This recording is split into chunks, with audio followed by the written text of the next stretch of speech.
Stock market falling. Oh, what a sight. Investors worry, should they sell or hold tight? In today's video, we're going to take a look at the entire stock market. We're going to take a look at the next steps for the market. What should be happening? What could be happening? We're going to go a bit more into detail about that stuff. So without further ado, let's get started with the video. And of course, if you guys like the content that I make, please make sure to like, comment, subscribe, put on your bell notifications so you guys get notified whenever I post videos. Without further ado, let's get started. All right, number one, we have preliminary GDP numbers coming out tomorrow morning at 8:30 a.m. So that is most likely going to cause a big shift in the market, pre-market. Then on Friday, we have more news coming out at 8:30 a.m. and then more news coming out at 10 a.m. So we have to remember, on Friday, we cannot be holding on to any positions heading into 10 a.m. We have to sell everything before 10 a.m. All right. With that being said, I didn't make a video over the weekend, and then I didn't make one yesterday because my internet was a bit buggy. But clearly, this doesn't really look very bullish, right? So eyeballing just off of this setup currently, right? Not including the news that we're going to have tomorrow morning.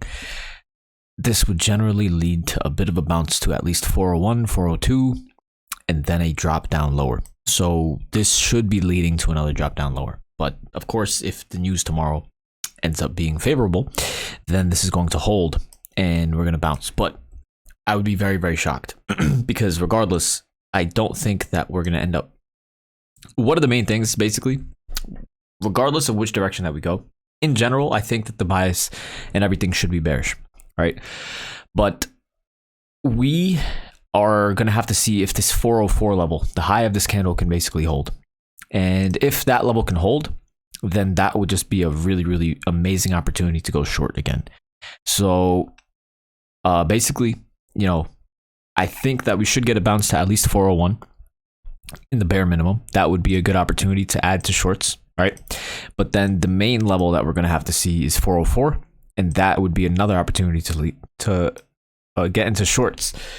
But yeah, so now it's just a matter of looking at the rest of the market to see how much firepower there is for a bounce, because we're going to take a look at the other things going on in the market, and we're going to see that some of the things are giving bullish signals for the equities market. So with those giving bullish signals, yes, that's why I'm saying we should get a bit of a bounce to 401 and then a continued fall lower. But yeah, it's going to be pretty fun. I think the easiest trade would be is if we get up to this 404 level. We have a very tight position to basically go short against, and we could just like go short against this 404 level for a continued move down.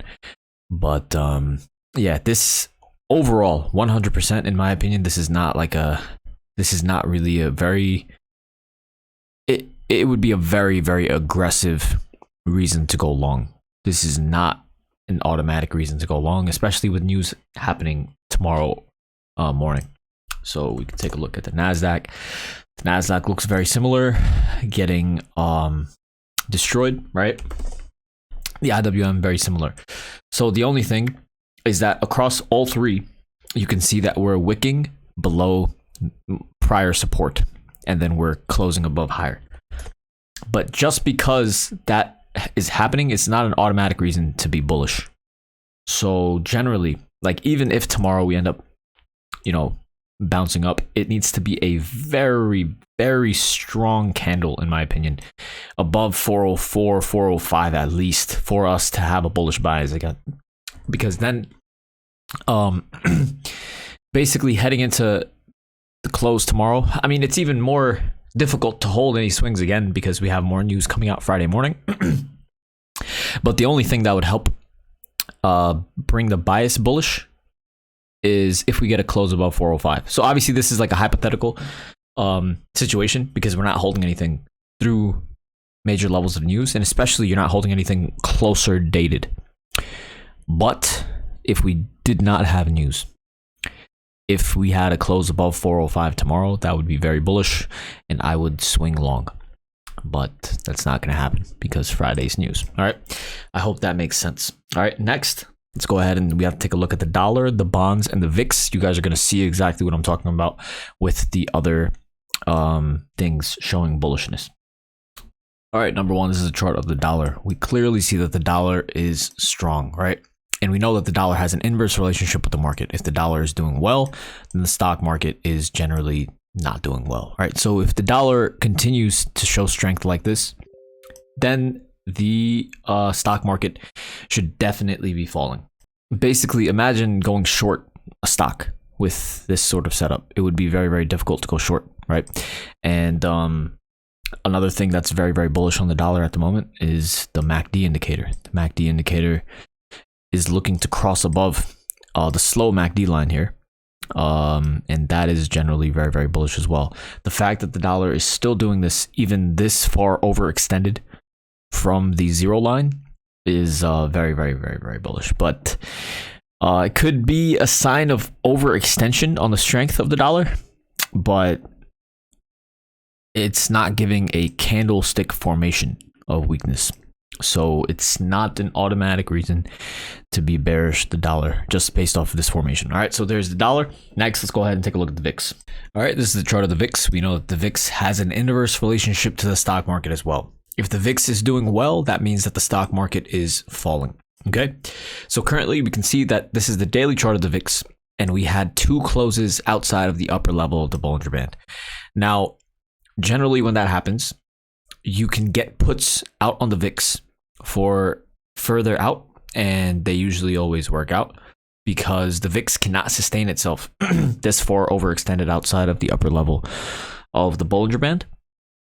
So yes, we should be falling lower, right, on the VIX. This should be happening. We should be falling lower on the VIX. But just because the VIX gets a crush and it starts to fall, it does not always mean that the stock market is also going to rally or respond in, you know, the opposite direction. Just because basically what I'm saying is just because the VIX is most likely is going to show a lot of weakness, right? That doesn't necessarily mean that the market is going to show a lot of strength. Okay, so just keep that in mind. The VIX can have a terrible day and the market can just have like a very soft sort of like 1% green day basically. So yeah, just keep that in mind.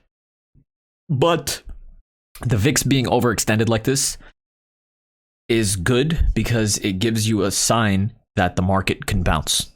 But then the dollar being so strong is good for bears because it means that the market should continue falling lower. So we can clearly see that there's a discrepancy there. All right. Now, to put the icing on the cake, let's take a look at the 30-year bonds. All right. So the 30-year bonds, we know, have a more correlated relationship to the market. If the bonds are doing well, that means that the stock market is also doing well, right? So clearly, this is not a very good sign for the bonds because you can clearly see that the lower level of the Bollinger Band is in free fall, right? So we can just continue having a nice little green day and then even lower, basically the exact same thing that we've been doing, right? Nice little green day, even lower. So that can continue happening. So the only thing that can end up like really, we basically have to pull the market up, and we have to like pull, like we have to, buyers need to step in and show a lot of strength basically. And this is not looking very good in terms of the technical chart at all, really. So yeah, we could hold these lows, but that still isn't a guaranteed reason to buy because you're going against the momentum. So the only reason why you would go long is, for example, on the 14th and the 13th, right? This setup here. If we had closed above these prior highs, right? And if this wasn't a wick, and we closed like this, that would be very, very bullish. But the fact that we wicked up and closed red, obviously, when we look for stop losses all the way up and then we wick right back down, that is devastating for bulls, right? So that basically signaled like a really big move to the downside. The fact that we had a big move and big wick up like this, not good.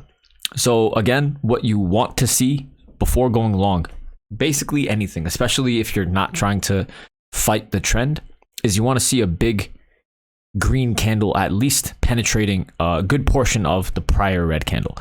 But this is not looking too good. It's not looking too good because you could always just wait for a bounce, then reshort as we get to these levels of resistance. So, and then by that point, the Bollinger Bands would have fallen lower as well. So, yeah, it's just setting up for another move down, to be honest, unless something drastically changes in the structure and everything. But yeah, it's tough. It's tough. The dollar looks strong, but yes, the VIX is looking overextended. So there's a discrepancy in what's going on in the market. But yeah, the tomorrow morning news, Friday morning news, it's not going to be easy to really hold anything short term. So yeah, I mean, with that being said, there's not really that much else to look at. I hope you guys enjoyed today's video. Make sure to like, comment, subscribe, you beautiful people. And I will see you guys bright and early tomorrow morning. Thank you.